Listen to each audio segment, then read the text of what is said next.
Alright, Shalom. This is your brother Yawan. Alright, first and foremost, I want to give all praises to the Most High, Yahweh, Bahashem, Yahushai, Bahashem, or Chahakwadash. I want to give double honors to the apostles and the elders, a great millstone. I want to say Shalom to all the brothers and, of course, the few sisters who are pursuing this truth in sincerity. Alright, may the blessing of election be upon your house. This is Revelation 14 in verse 9. Okay? It reads, "And the third angel followed them, saying with a loud voice, if any man worship the beast and his image." And I want to highlight to a lot of the people who may be new coming into this thing, a lot of other groups, they'll get fuzzy on this breakdown, okay? Because at the end of the day, when you speak on the fullness of what's actually being spoken of here, it requires within a believer to separate from the world, to be in the spirit, at some point to drop every possession that they have and just trust and lean on the Lord, which a lot of leaders of these congregations, that's not something that they're in the spirit to do, nor do they push that spirit to truly separate from this place. They even mold a lot of the things they do to the world to make it palatable to worldly people. All right? Now again, Revelation 14 and 9, it says, "And the third angel followed them, saying with a loud voice, if any man worship the beast." Now the beast itself, okay, you have this conglomerate of nations, Edomites, all right, NATO and the EU, these nations that the elites of Edom use to forward their will on the earth. Now the image of the beast, you're going to start to go into their philosophy, their legislature, you know, their moral compass, which does not line up with the compass of Yahweh Shem Yahushai. Okay? The rhetoric, the lies they tell, the democracy. And Elder Malcolm goes into often a time when you break down that word democracy. Demo, demon, cracy, or rulership. This rulership of demons. And think about it. Why do you have all these people who believe in all these various things, who are full of all these different spirits, different beliefs? Why are they all voting on judgment? Not that your vote actually matters here. It's an illusion of choice, but democracy is a wicked thing. Now, when you talk about the ancient rulership in Israel, it was a mixture of, you know, elements of all the different government types. You know, it was a monarchy. It had elements of capitalism, it had elements of socialism. You know, it's the perfect balance of what a government should be. You know, but that's not this devil, even though he's in power, and even though the elites, the Amalek, they've taken the Holy Land and claim to be us. They don't rule by these standards that the Lord has given. So the earth is in disarray. Death is out going forth in the earth. Like it talks about in Habakkuk 2. This man is as death. But here, going back to Revelation 14 and 9, there is a difference between the beast and the image. And of course, the mark. And it goes on to say, and receive his mark in his forehead or in his hand. Now that word mark there, which, you know, the MOTB, again, you're going to get that word charagma, which is Strong's G54 and 80. Now, he says a mark branded upon horses, a stamped and printed mark, stamped on the forehead or the right hand as a badge of the followers of the answer. Thing carved. Now, with this, when you talk about companies like Neuralink and Microsoft, how they're developing brain chip interfaces for the head, they're trying to achieve an immortal state, much like the elect of the nation of Israel are going to first be given, then to the rest of the nation, are going to be first be given when the Lord returns. They're trying to make their own pseudo blessing, their own pseudo reward, but there is no reward for wickedness, so the Lord won't allow them to accomplish the things that they seek.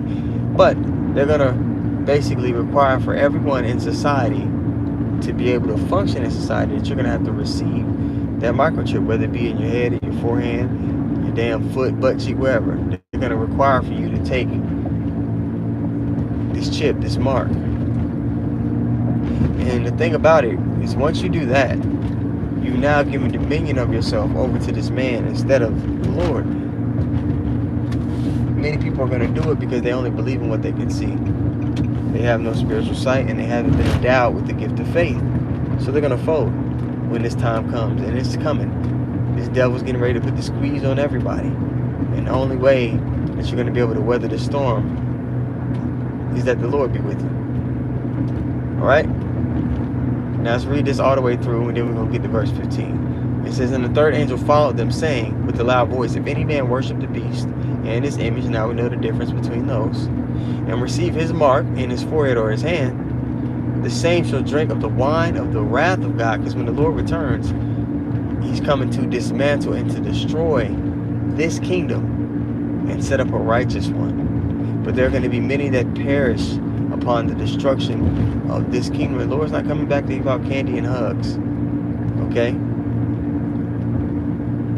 There's going to be comfort and glory and blessings given to the people that are delivered, to the majority of the masses, and to this people, anybody that's clung unto this kingdom and rulership, it's only going to be destruction. So this is Revelation 14 and 10 again. The same shall drink of the wine of the wrath of God, which is poured out without mixture into the cup of his indignation.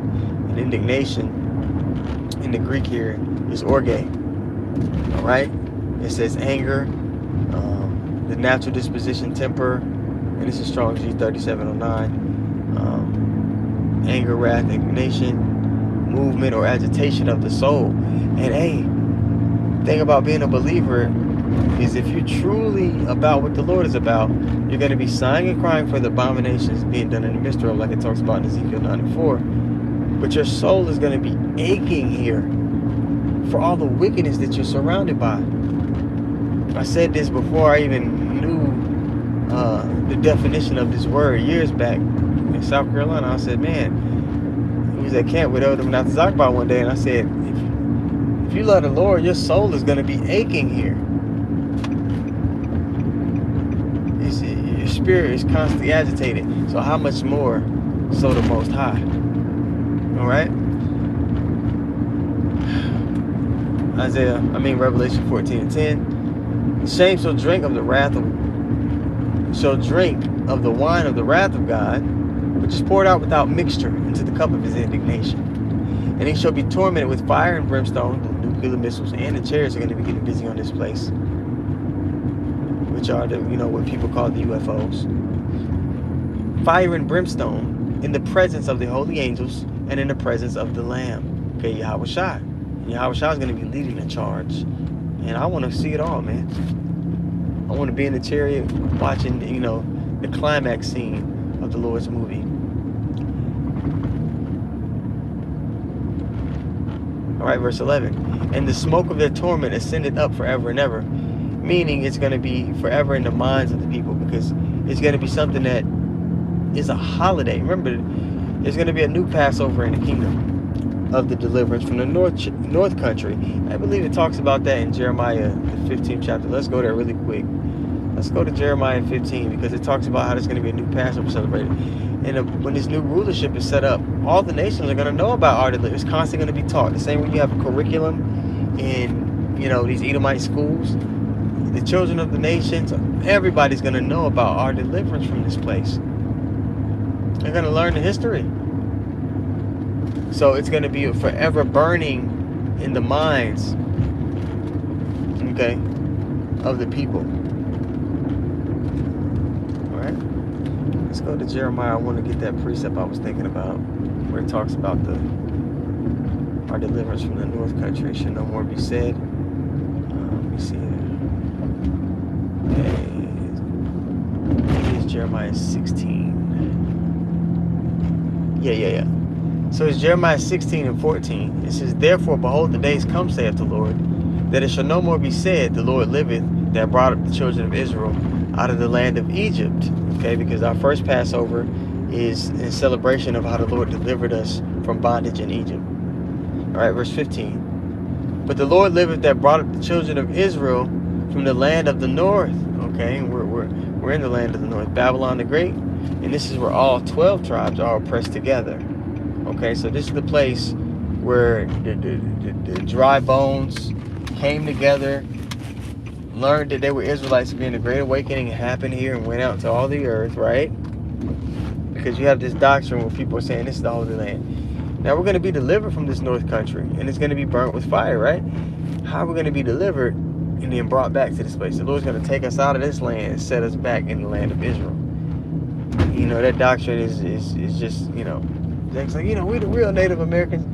Yeah, there are going to be some Jakes that look like Southern Kingdom that are actually a part of the Northern Kingdom. You know what I mean? This, our people came over here. It's documented in the scriptures in 2nd Ezra, the 13th chapter, that they came and dwelled in the land where no man dwelt. They came over here. And even before that, Solomon would send his navy over here and bring back peacocks to the land of Israel. They would come over here. It was a 1.5-year journey here, 1.5-year journey back, 3 years total. Back then, and you know, that's in the scriptures as well. So Jake just, they want something they can see to feel justified. You know, they and they're so attached to America. Yeah, we've been in every land, but there's a particular land that the Lord promised, and that's the land of Israel. Okay, and the Lord said we will be casted out of the land. So if you believe the scriptures, you understand the Lord said, as a whole, as a nation, man, we're going to be casted off. And we're going to be taken to another land, speaking another language, having to go to our enemies for one need of all things. Okay? But you got a lot of people out there, man, they just get simple. And they're just bad kids left to their own devices. Now, let's keep reading here in Jeremiah 16 and 15. It says, but the Lord liveth that brought the children of Israel from the land of the north, and from all the lands whither he had driven them, because we must scatter every nation under heaven. But the primary focus is the Americas, okay, where all 12 tribes are pressed together. And will bring them again into their land that I gave unto their fathers. And the Lord didn't give us Babylon the Great as an inheritance to our fathers when he made the covenant. He gave us the land of Israel. All right, behold, I will send for many fishers, saith the Lord. And right now we're doing the fishing. We're casting the Lord's line out, and the elect are going to bite. And they shall fish them. And after I will send for many hunters. But this is going to go to a different glory, man. Right now the ministry is simply pushing the word. With at some point in time, things are going to get real physical in a real way. Okay? And I will bring them again into their land that I gave unto their fathers. Verse 16. Behold, I will send for many fishers, saith the Lord, and they shall fish them. And after I will send for many hunters, and they shall hunt them from every mountain and from every hill and out of the holes in the rocks. Because these devils, they built bunkers to hide out during the War of YAWAN, to hide out from Yahweh Shem Yahushua when he returns. You know, they're going to be the first batch of slaves. All the elites, they're going to be the first batch of slaves working in the kingdom of heaven. As the scriptures say, man, the first shall be last. And right now, the Edomites are first in this age. But in the new age to come, all right, they're going to be slaves. They're going to be in chains. You go to 2nd Ezra 6 and 9. It tells you for Esau is the end of the world. And in that word world, there's aeon, which is an age. And Jacob is the beginning of it that followeth. And then it tells you later down in that chapter that there's not going to be any space between those rulerships. So you know that the people that are ruling now, with all the prophecies on the table, they have to be the Edomites. The Edomites will be ruling upon the return of the Lord. They're the same people who, in Ezekiel, I believe it's 36, who appointed the Holy Land into their possession. Same people. Let me go double check myself. Appointed 36 and 5. Yeah, Ezekiel 36 and 5. Therefore, thus saith the Lord, surely in the fire of my jealousy have I spoken against the residue of the heathen and against all Idumea. Okay, which Idumea is the Greek way of saying Edom. Which have appointed my land into their possession with all the joy of their heart, with the spiteful minds to cast it out for a prey. So unified to the congregation.